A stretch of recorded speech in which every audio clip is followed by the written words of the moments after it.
Let's get to our big story. It was all of last night's basketball action in the Big Ten. Wisconsin, again, tying the largest comeback in school history, rallying from 22 down in the first half to hand Indiana its 19th straight loss at the Kohl Center, 64-59. Michigan State handed Minnesota its first loss under Ben Johnson. They won by 8. OSU shot 57% in a win over Towson, and Penn State had 4 players in double figures, easily dispatched of Wagner. Let's start, though, in Madison. And look, it's a big story on both sides. We've kind of focused on the Wisconsin side. I want to start there, but interested in what you took away from both sides. But let's start with the Badgers. What did we learn about Wisconsin in your mind last night? Well, first off, we learned that they've got incredible grit, that they're together. I just love the fact, I mean, we can't hide from this. There was some turmoil last year.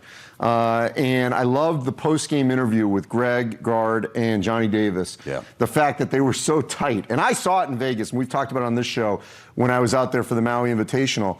And I could see that connectiveness. But I thought, and Raphael Davis made a good point last night. We were talking about the others from Indiana. But it was the others from Wisconsin who don't get talked about. They were down 3 bench players, and so they were thinner. And Chris Vogt, who Greg Gard told me after the game had been doing these things in practice, but not necessarily translating into the game. He made 2 great passes, worked those angles kind of Ethan Happ-like underneath the basket. So he finishes with 9 and 6 that were critical points. He had scored 7 points all year coming in, by the way. Yeah, so that was huge. That's pretty amazing. The defensive play by Tyler Wall. Yeah, okay. Tyler Wall's a fabulous defender. It really is apparent in person as you watch him. He's really something. Which is something that's not discussed because we get all enamored by the offensive numbers. So that was huge. And then, to me, Chucky Hepburn, freshman, gets put in the position where he's got to make free throws. He makes all 4. He did; those were his only points. Yes. And to be in that position, that's a growth moment right there for a point guard. And so those 3 guys, to me, helped obviously Johnny Davis and Brad Davison and others, get this win. And that is the most significant thing, I think, for Wisconsin going forward. I would agree. I thought Hepburn really stood out, too, just because he was really taken out of the game largely because of foul trouble. I mean, he had foul issues, and it just felt like he couldn't get going at all. I mean, as you say, he literally had not scored until those last couple minutes, and then he is at the free throw line in pressure situations and comes through and hits all 4. A few things that stood out to me from being there. I'm with you 100% on this team is really well connected. They can really guard. I mean, they guard at every position. And it just feels like there was something. This is, I think, the 4th time now this year they've rallied from a double-digit deficit to win a game. I mean, so it's happened a third time they've erased a double-digit deficit. So it's happened a number of times here for them. And it just felt like, again, I said it off the top, I'm not saying the crowd had quit, but I mean, there's just not a whole lot to cheer about, right? Games started early, and so it's just kind of it was a weird vibe to begin with. But man, they came out in the second half fully expecting to compete in that game, and it was really impressive how connected that group was. So obviously, we weren't there in the locker room, but I'm just gonna, guess here that Greg Gard did not, peel the paint off the walls. Not that that's necessarily his style, but from what he said in the postgame, it was, hey, I'd like to see the team in the second half that I've seen the first 8 or 9 games here come out in the second half. So he managed the halftime, it seems, well. And clearly there must be good leadership in this team because clearly the players must have gotten together at some point, whether it's in the hallway or somewhere, and say, hey, guys, that's not us. Let's at least go out fighting here in the second half and play the way we have played, especially here at home in our Big Ten opener. It was interesting. He was telling me this week when I talked to him in anticipation of that game what a great leader Tyler Wall has become. And he said with Brad Davison, he said he really leads from the back. He said he is not our most vocal leader in the way that you might think he is, that he has kind of assumed a little bit different role on the team and let some of these other guys kind of become the front and center leaders on the team. So it was really impressive. IU is certainly part of the story. I mean, they aided and abetted a little bit here. Down the stretch, they made 1 of their last 15 shots, which was pretty remarkable. They didn't get the ball to Trace Jackson Davis to nearly the extent you would think they should have. Yeah. And Mike Woodson said as much in the postgame to his credit, and he said to a certain extent, hey, that's on me.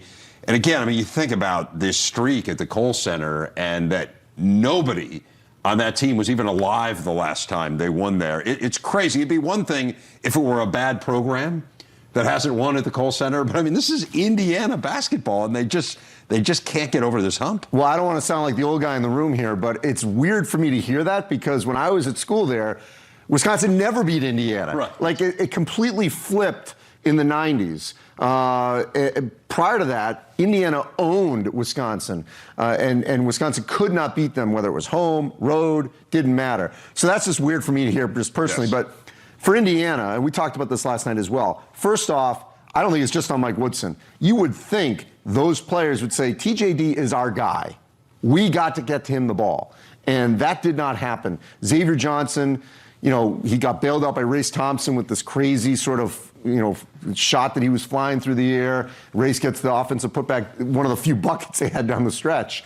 So I think the players own some of this too that didn't get him the ball, in that second half. I also think that from what Indiana's gone through the last 20 years, I think they can recover quicker from this because it's Mike Woodson, because this is his first year. Think for a second, if this were still Archie Miller or Tom Crean, and they blew a 22-point lead, the narrative at Indiana would have been, oh my God, the sky is falling, let's get everyone out, clean house, da-da-da. It was so toxic that at least they're going to have time to breathe with this. The schedule, they play Merrimack next. They're done with their Big Ten games for a couple of weeks. So I think they can regroup and get settled and go forward. I still think, and you saw it in person, that first half, that's a team that can compete in the top 4 in the Big Ten. Yes. If they can duplicate that in the second half. Right. I mean, I think part of the issue this year is they've played one good half and one not so good half in a lot of these games. I mean, Syracuse, they dug themselves a big hole and then came back. We've seen a number of these games where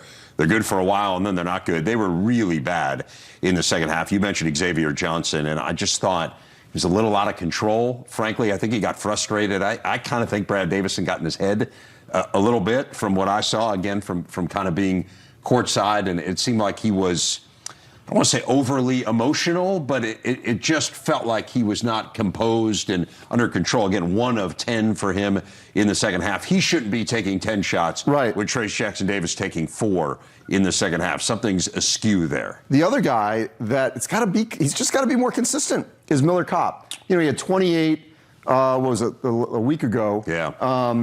This is what Northwestern saw too.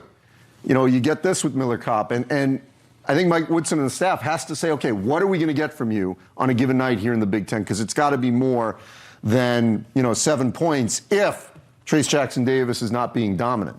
He has to step up. Yeah, I mean, I think, look, Miller Kopp is a really good shooter, although at times he struggled with his shot last year, but he can be taken out of games. Yes. And I think that was where his role at Northwestern was a challenging role because he was kind of seen as the alpha on that team, but the truth of the matter is there's some aspects of his game which restrict him from being the alpha, I think, in watching him. I think he's a much better fit at Indiana, right, just because I don't think you have to be the main guy. But again, I guess my point is, and I say this with all respect to him because I think he's a really good player, but he's not a guy who really creates a ton for himself. True, but I think that's why the guards, yes, Johnson and Stewart, need to create for everybody. Yeah. So I would put a little bit more onus on them. Yeah. No, I would agree. I think I don't really know what to make of it if we're Indiana, other than I think you make a really good point, which is I think this team believes in themselves, and I do think, like, they have a new voice in the room, which is really important, and I don't think this is going to somehow spiral on them. But it was obvious to me, it was interesting, Andy, you're back in the bowels of the arena, and I was there when Indiana came in because I was waiting to interview Mike Woodson. And they're all wearing suits. I mean, they kind of see this as like, hey, this was a business trip, right? And you see a little bit of that in the Big Ten. It kind of varies from school to school. But there is kind of this notion of we're going to handle it a little bit like an NBA team, right? And we're here to get a job done. And I mentioned to Mike Woodson in the pregame interview this streak, and you could just tell, without him even saying it, that he had talked about it and that he would kind of said enough is enough. And yet here we go again. And it's funny, you bring up how dominant Indiana was over Wisconsin through the years. It's funny, we showed the flashback of that game, right? And so it's Bob Knight against Dick Bennett, and Indiana came in and won. Andre Patterson had a big game, and I had gone back through the notes. I think it was like 17 of the previous 18 games in Madison, Indiana had won, right? So it's a completely unremarkable game. It's just another game for Indiana where they go into Wisconsin and beat Madison or beat the Badgers, and yet now they haven't won in Madison since then. It is bizarre. If I can reminisce for 1 second, Yes. still one of the greatest games I've ever witnessed was Indiana-Wisconsin at the old Fieldhouse, 1987. I'm dating myself here. The year Indiana won it. Triple overtime. Indiana won on a Dean Garrett tip-in. After the game, it was a big Monday. Bob Knight won the game and went off on Big Monday, ESPN, everything about how late they were going to get back to Bloomington. Well, if they didn't go to triple overtime, they wouldn't get back so late. Yeah, so should have taken care of them in yes, regulation. But unbelievable atmosphere in the old Fieldhouse. I love that place, yeah, by the way. Which was, I absolutely love that place. Okay, so those that are younger. Let's switch gears a little bit. We could talk about that game forever. It was one of the more memorable games I've called in a while. Yes. It was really fun. How about Michigan State? So they had Minnesota, its first loss under Ben Johnson. I was really impressed with Minnesota, though. I mean, you can just see why they have been as successful as they have. They don't turn the ball over. They are certainly going to guard you. They have a clear identity. This is not going to be an easy out for anyone. And Tom Izzo said as much after the game. Yeah, first of all, Tom was great about Ben Johnson. Yes. And I know he does that now as sort of the dean of almost all college basketball coaches, let alone the Big Ten. But I think he genuinely believes it, that Ben Johnson will get things better at Minnesota, believes in Ben Johnson. And look, the track record, look what he did. Winning that tournament in Nashville with an overtime win over Princeton. The win over Mississippi State, I think, has got great shelf life for Minnesota. I mean, last night, and I think we may get to this about the net rankings, Minnesota had a really good net ranking because it values road and neutral wins. That's what the net does. And so Minnesota was in position going into this game looking pretty good. So the connectiveness of this team, like we just talked about Wisconsin, is there. The fact that Eric Curry. What a great story. I mean, he was done multiple times. I know. The fact that he has come back and contributes with 18 points against Michigan State. I mean, that's remarkable what he's gone through to be in this position. But also, he had to want to come back. And the new staff had to. The crazy thing is, like Peyton Willis, both of them have played for Ben Johnson as an assistant. Ben leaves, comes back, and now he's the head coach. Yeah. And that just shows you how long that they've been there in some form or fashion. But I think that, you know, the pieces fit, they're not deep, and they're going to be a problem. No doubt. They're going to beat some people. And again, Tom said as much after the game. What about Michigan State? I was really encouraged by Joey Hauser. I mean, man, they need him to be good, and he just never really was last year. Again, I mean, I feel like I'm kind of making the same point, but this is not going to be an easy win for anyone to go into Minnesota and win the game. And I know it got a little dicey there for a while, but I thought Michigan State really controlled the game largely throughout. And that speaks volumes. Again, Tyson Walker, you talked in the postgame about, hey, this is not easy to move up in levels. I think we've been spoiled, like seeing Mike Smith do it last year. This is hard to do. He had a really nice game, so I thought there was a lot to be encouraged about if you're Michigan State. Yeah, and the thing with Walker, and I think we all are guilty of this in the media of, oh, they got this transfer, and look what he did at Northeastern, and he's going to translate. But at Northeastern, he was the guy.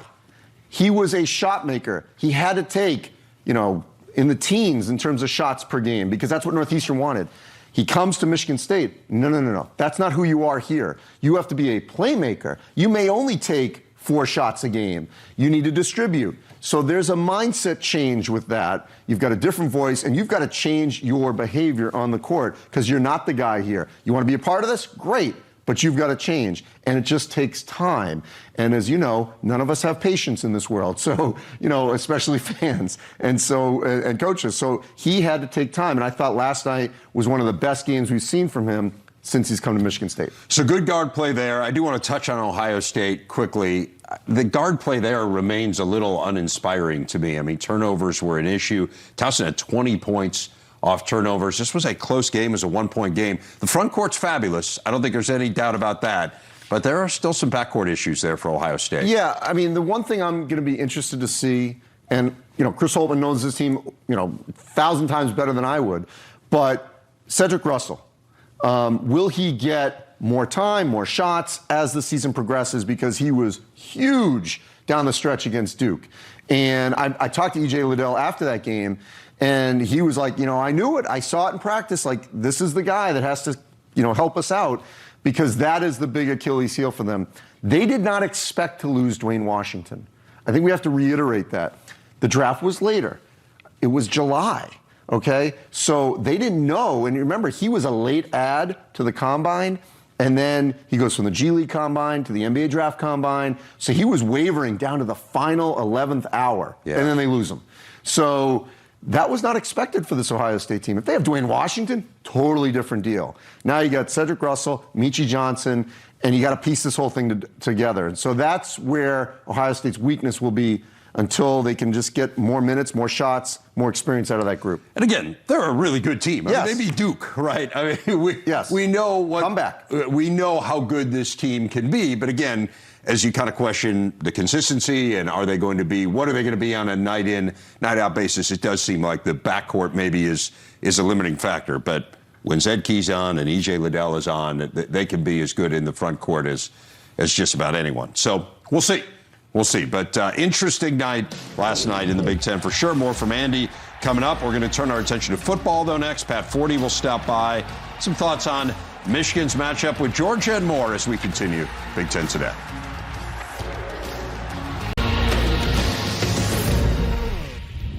Aiden Hutchinson taking home some hardware last night, named the winner of the Lombardi Award, which is given to the nation's top lineman or linebacker. The Big Ten Defensive Player of the Year, the second Wolverine to win this award. Lamar Woodley captured it 15 years ago. Iowa's Tyler Linderbaum, also a finalist, but congratulations to Hutchinson.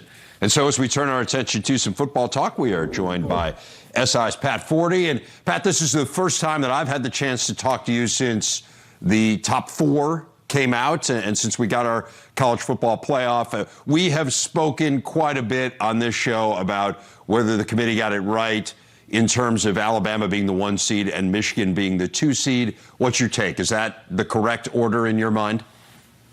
I think so, Dave. It was close. I mean, I think you could make an argument certainly for Michigan, especially the way they played the last couple of games of the season. They were absolutely on fire. But I think if you do put the resumes side by side with each other, that Alabama's wins stack up a little bit higher. That obviously I think beating Georgia by 17 trumps even beating Ohio State, because Georgia was the undisputed number 1 team in the country.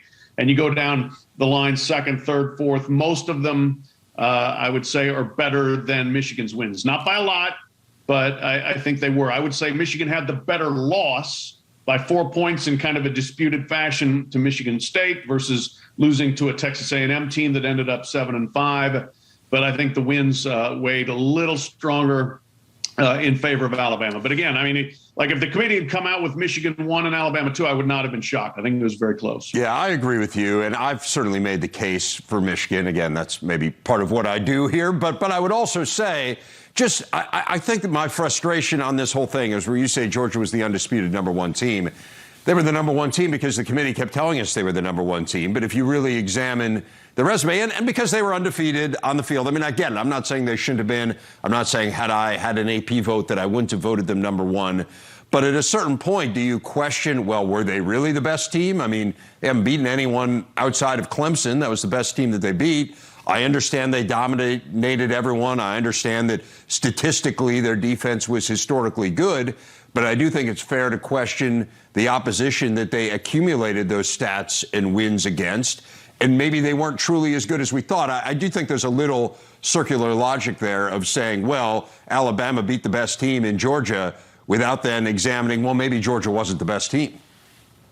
Yeah, I mean, you could certainly say that their schedule was not as hard as many other teams was, but I can't find anybody that didn't go into the last weekend saying Georgia is the best team. Yep. If you watched them play and destroy everyone, I mean, the Clemson game was a 7-point game. The first game after that, they obliterated everyone they played. And no, they did not play in Ohio State.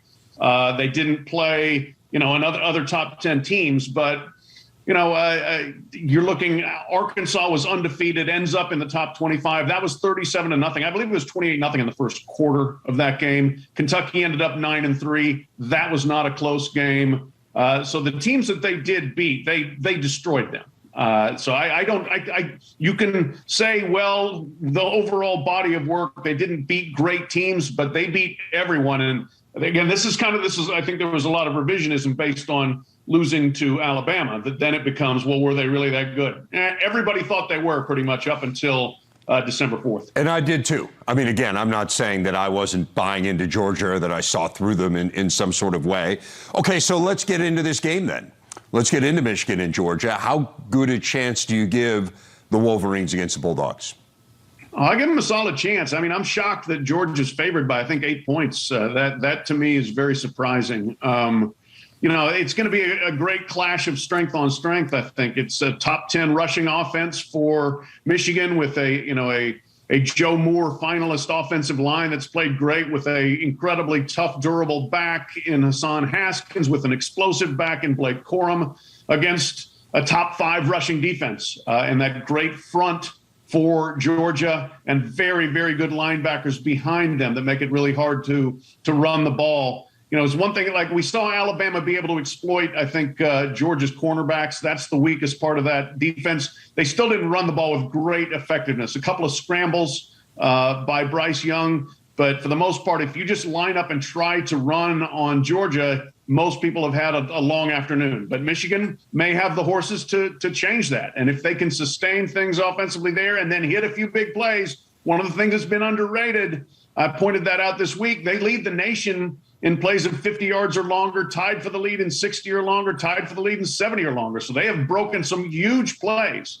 So if you can kind of get that play action run game going and take your deep shots and hit them, maybe it's another running back pass or whatever, you might be able to make some easy yards against a tough defense. Oh, there's a reason that Josh Gaddis won the Broyles Award. I mean, he's done an amazing job with this offense. They have 5 pass plays of 70 yards or longer. They had 3 in the previous 7 seasons combined. I mean, it is remarkable how they have transformed this offense. The one thing that really intrigues me about Georgia is now it feels like we've got this quarterback controversy, and it feels like Michigan comes into this game really confident, clicking on all cylinders and playing their best football. And now you've got Georgia back in that familiar position of kind of questioning themselves. Should Stetson Bennett be the quarterback? Should they go back to JT Daniels? Were they really as good as everyone said they would? Can Kirby Smart win the big games? I mean, it does seem to me that kind of some of these intangibles, if you're Georgia,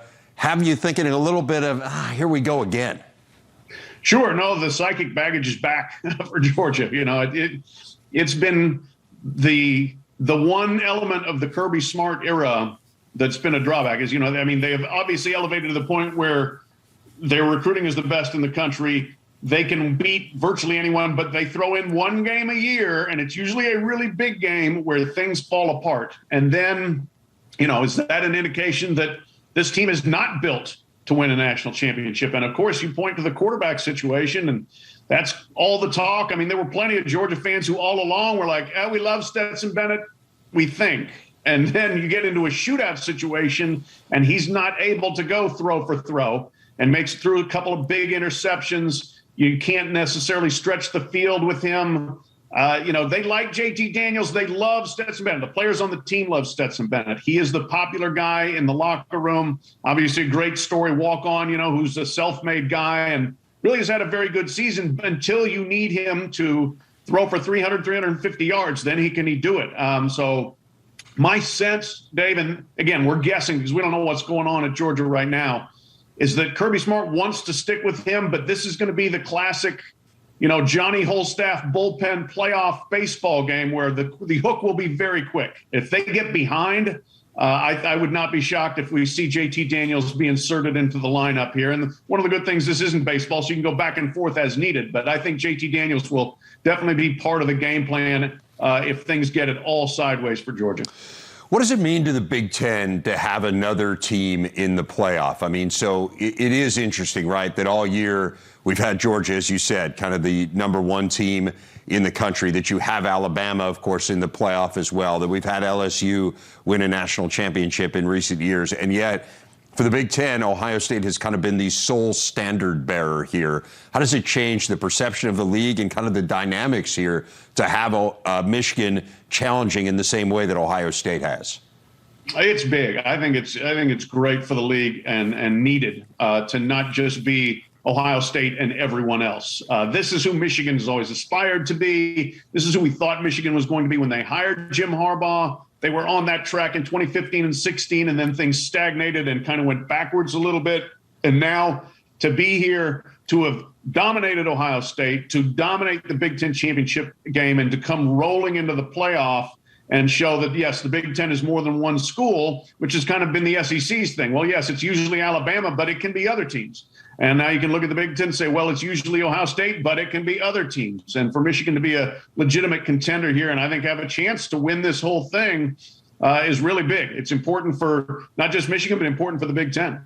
Yeah, I'm with you 100%. And I do think, and this is never a slight on if another program rises up and has a really good year, that's really positive for the league. I mean, but I always think that kind of the historical powers need to be playing their best for the league to truly be the best they can be. And indisputably, Michigan is a historical power. They've won more Big Ten championships than anyone. And so it doesn't mean that it's better for the league for Michigan to be good and for someone else not to be. I'm not saying that. I'm not saying it's not great if, just to use an example, Iowa has a really good year.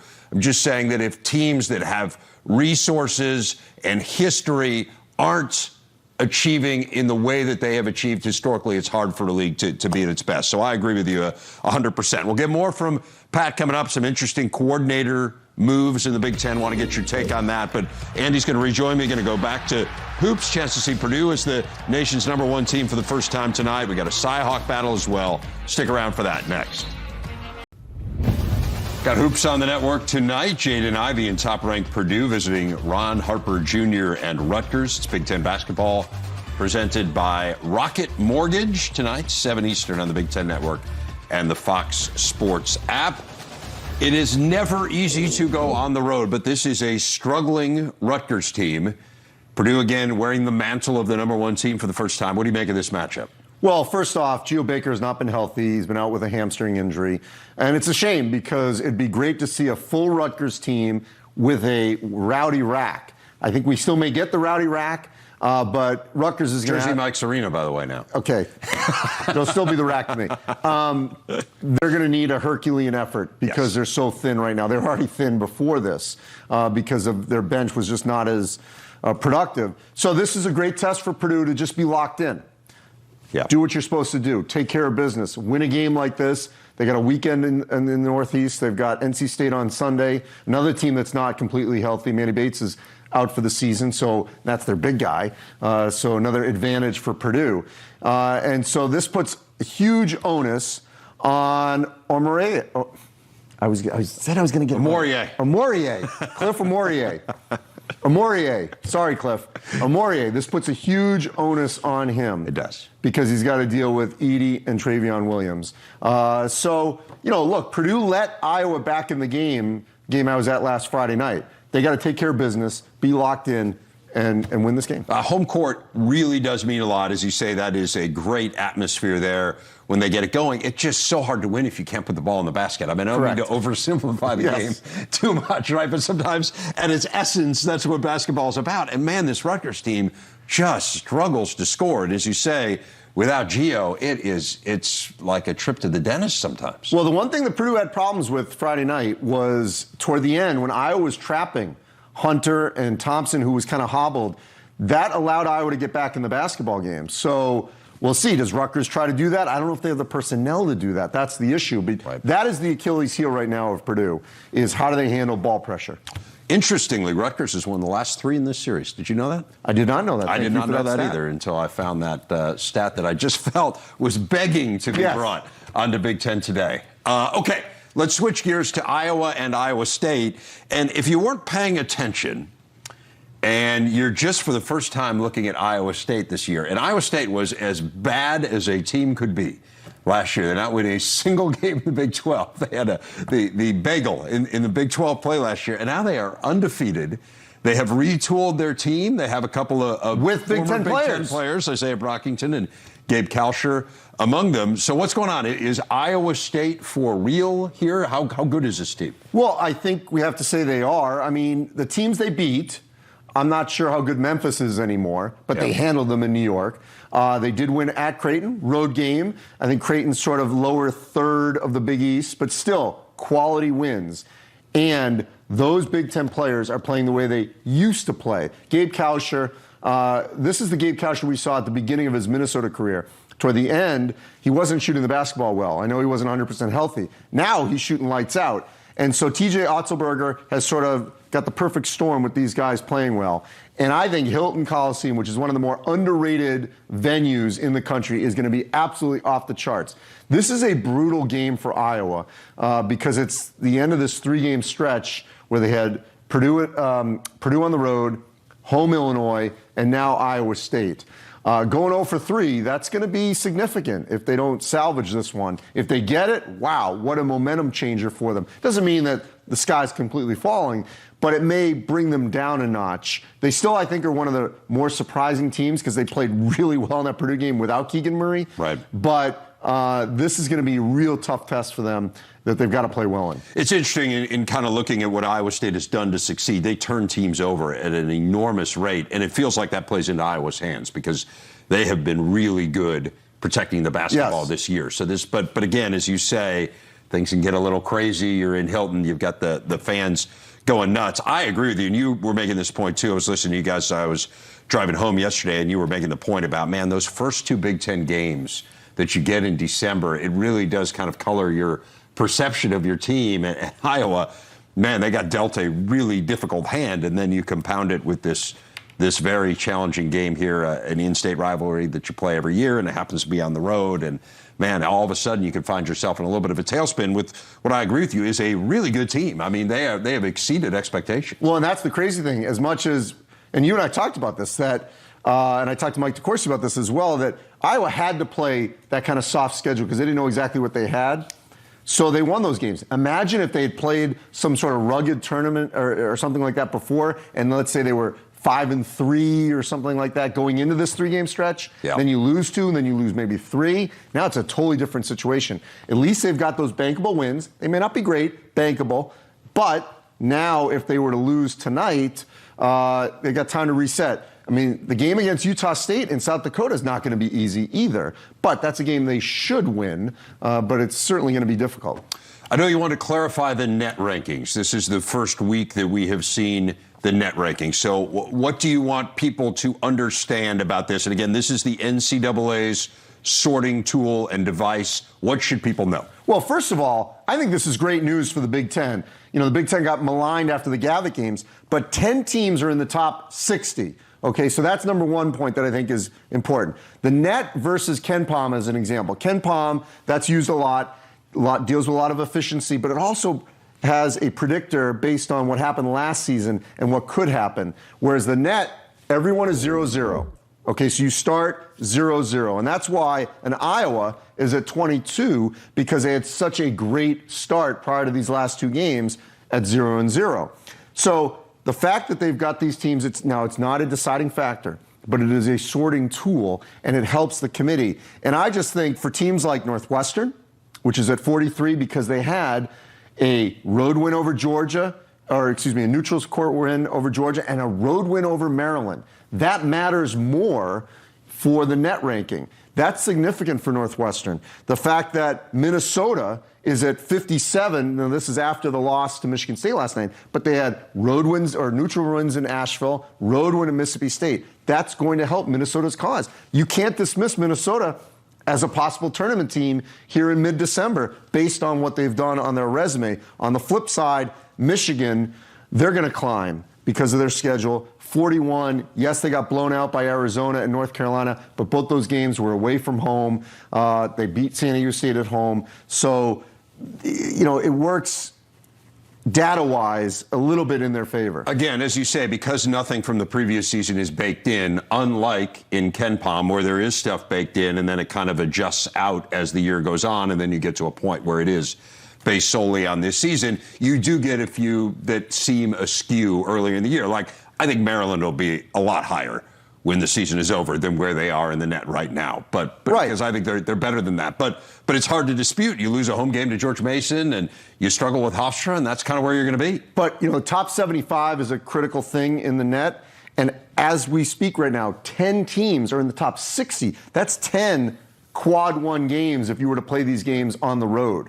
Right. That's huge for helping each other continue to move up and potentially get in play for a tournament bid. Good stuff. We're a month into the season. Yes. So we're going to do some surprises and whatnot with Andy coming up. But Pat's going to join me next. Some coaching staff moves in the Big Ten. Want to get his take on those, what they mean for the Buckeyes and the Nittany Lions. Stick around. Mentioned yesterday, Ohio State has hired Jim Knowles as its defensive coordinator. Comes from Oklahoma State, where he oversaw an outstanding defense. Look at the numbers. They're a top 10 scoring D, really hard to run it on. They caused a ton of havoc, leading the nation in tackles for loss and sacks. So really good. Pat is rejoining us. And Pat, Knowles is an interesting guy, just in kind of reading about him here in the last 24 hours. An Ivy Leaguer. He was a head coach at his alma mater of Cornell, has this real attacking style on defense. This is an area where Ohio State, absent 1 year, a couple years ago, they were pretty good on defense. But aside from that, it has been their Achilles heel, no doubt, over the last handful of years. What do you think of Knowles and the fit in Columbus? Oh, I think it's a great hire. I think that's Ohio State exercising its muscle to say we can go out and get one of the absolute premier defensive coordinators and get him to come here because Jim Knowles has done a great job there. That defense at Oklahoma State has improved every single year he's been there. And this year, as those numbers showed, just outstanding. Third total defense in the nation. A Big 12 team hasn't ranked that high since Texas in 2009. So that shows you that they were really getting it done in a conference that had been very wide open offensively. As you said, pressure, attack, disrupt the line of scrimmage, gone a little bit smaller and faster. I don't know whether, that'll carry over to Ohio State where you can recruit whoever you want, basically. But it was probably time for him to go. That was a senior-dominated defense. Like, it's time to get out on top there and go to a place where, you're going to have your chance to have unbelievable players on the defense. That was a lot of young guys that should be stars on the Ohio State defense, given some more maturity time. They were a little bit soft on that side of the line of scrimmage, I thought, this year. And as you mentioned, in the last several years, that's been the weaker side of the ball for them. Offensively, they're still going to be great. You know that. You can count on that with Ryan Day, with C.J. Stroud, and a lot of other players there, Travion Henderson, Jackson Smith and Jigma. But if you improve the defense, you're a national championship contender again. Hard to argue with this hire. I mean, on paper, it seems like it is just an absolute home run. What about what's been going on here at Penn State? We know about Brent Pry leaving and going to Virginia Tech. There was some talk that Anthony Poindexter was going to go back to his alma mater of Virginia as the head coach, and then it seems like that has changed here in the last 24 hours. There have been reports that he has said he is staying at Penn State. Do you have a sense of how this is going to work? He's been the co-defensive coordinator. Is he going to be elevated into that main role? What do we know about what's happening here with Poindexter? Yeah, my sense is that he would be elevated. We'll see where James Franklin ultimately decides to go, but I think they're very happy to apparently keep him on board there. It looked like things were getting pretty far down the road with Virginia, and then something went sideways, and now it looks like they're looking pretty hard at Tony Elliott from Clemson. But for Penn State, you lose Brent Pry, who had been, a real rock-solid James Franklin staffer for a long time, going back to Vanderbilt when he put together a really special staff there. So losing him hurts from a continuity standpoint and from a performance standpoint. I mean, the Penn State defense has been very good, but you got another guy there on the staff in the pipeline who you feel good about. You could maybe promote him to full-time coordinator and presumably not miss a beat. I mean, I expect the Nittany Lions to continue to be very good on that side of the ball.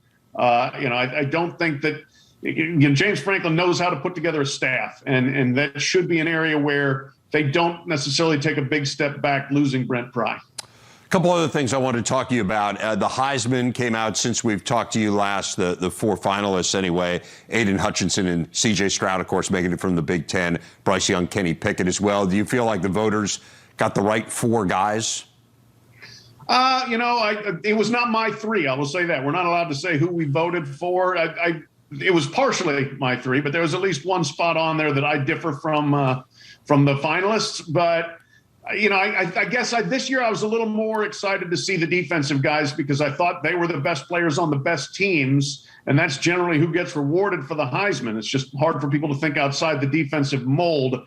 I did think once Bryce Young did what he did against Georgia, that there was no doubt that he was going to be going to New York and probably be the favorite. I was very glad to see Aiden Hutchinson make it. And I think he would be a deserving winner if the votes come out that way. I mean, what a season in terms of also just elevating your entire team. Everybody you talked to at Michigan, he was the leader of that team and the transformation throughout the offseason.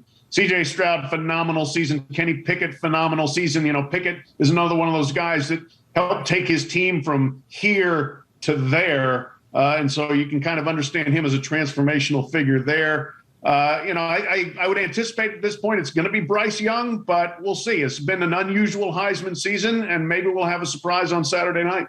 Yeah, I'm with you, though. I think it was a really tough year to vote. This is the hardest year since I've been a voter to kind of figure out how it all pieces together, just given that there weren't really that many outstanding offensive players as there typically are. But it'll be interesting to see whether or not Hutchinson ends up winning it. It does feel like it's going to be Bryce Young, but time will tell. We'll know on Saturday. Pat, great stuff as always. Really appreciate it. All right. Thank you, Dave. All right, my friend. The dramatic conclusion of our show coming up next. Andy will rejoin me. We are a month into hoop season, as I said. We'll get some perspective on what we have seen to this point next. Women's hoops action tonight on the network presented by Disney Parks. Naz Hillman, 13th ranked Michigan taking on Wisconsin. You can see it at 9 Eastern. You can also catch it, as always, on the Fox Sports app. I mentioned this earlier, Andy. Today is December 9th. The hoop season started on November 9th, so we always want to mark anniversaries with a retrospective. Let's look back retrospectively. Crazy. A month ago, I was at the Garden for Champions Classic. And here you are now. Yes. Yes. The month has not treated you well. Things are going downhill. From the Garden to this desk with me. Surprise teams in the Big Ten. Well, I mean, I would say Minnesota and Wisconsin. Even after last night for Minnesota, the fact they played Michigan State very well. We talked in the preseason, media day. Nobody thought Minnesota would be undefeated, even with the schedule they had, and a team that, has a net ranking of top 60 a month into the season. So they have to be, to me, number one. And then Wisconsin, to me, Wisconsin's almost a surprise within the month because they looked so bad against Providence. I know Johnny Davis didn't play, but they looked really bad in that game at home and also in the first half last night. But the fact that they are legitimately a top 2 Big Ten team right now, top 3, I mean, that's the way they're playing, they're a big surprise. Agreed. I totally agree on Minnesota as well. I mean, I think you would have been hard-pressed to find anyone who did not pick them for last place. Yes. I mean, that was the bar that they were expected to hit, and they have elevated far above it. What about players, individuals? So I will stay with Wisconsin and say Johnny Davis, and I will add Keegan Murray. Both players are all Big Ten first-team candidates a month in. I would say with Davis, he's a Player of the Year candidate right now. Where you'd have to say, okay, he's an All-American. In the Big Ten or nationally? I think nationally. MVP of the relocated Maui, 30 against Houston. That's Houston's only loss. Last night in a big game versus TJD, Trace Jackson Davis, he was the better player. And the Badgers are going to be, they may be, top 15 for sure now. Yes. After this week. And so I think he has to be in there. Keegan Murray has put up great numbers against lesser competition. This is a big game for him against Iowa State, coming up tonight. We didn't play against Purdue. But both players were role guys last year and now are stars. Best win for a Big Ten team? For me, it's Ohio State over Duke. They came back in that game. That validated the Buckeyes after losing that buzzer beater to Florida down in Florida and then losing to Xavier at Cintas. That validated Ohio State for this season. Tough to disagree with that one. How surprised are you by Mark Turgeon's departure? By the timing. That's what surprised me. Not surprised if the season had gone south, which I didn't think it would, but if it had continued in that track. Just December departures, whether it's by the school, whether it's by the person, that's the most surprising. No doubt. I would agree with you. I think if you would have told me at the end of the year it might not work out, I would have said, okay, I could see that. But it was surprising when it happened. Again, it does seem like it was mutual. Who's a player that people aren't talking about that they should be talking about? Pete Nance. I think for Northwestern, he has been absolutely phenomenal. We've actually seen a player mature, blossom in front of our eyes. I mean, his game against Maryland, 17-10. He's averaging 17-8, shooting almost 54%. They did get Chase Adige back for that game. But he's not being he's an all Big Ten player right now, the way he's playing in Northwestern. they're off to a great overall start. I think Chris has a really good perspective on him. There's been so much pressure on Pete Nance just because of his dad and his brother. And he said, everyone runs their own race. And that's what I always tell Pete, that you'll get there eventually. And he needed to develop, and he's become a really good player. The transfer that has caught your eye? I'm just trying to blank here on which one I was going to go with this one. Thank you. Pablo's helping me out there. Alonzo Plummer from Utah to Illinois. Wow, I had a lot of things in my head. He's really come up strong here in the last couple of games, especially with Andre Cabello out. He can shoot the lights out. Man, can he shoot. Good stuff. See you tomorrow.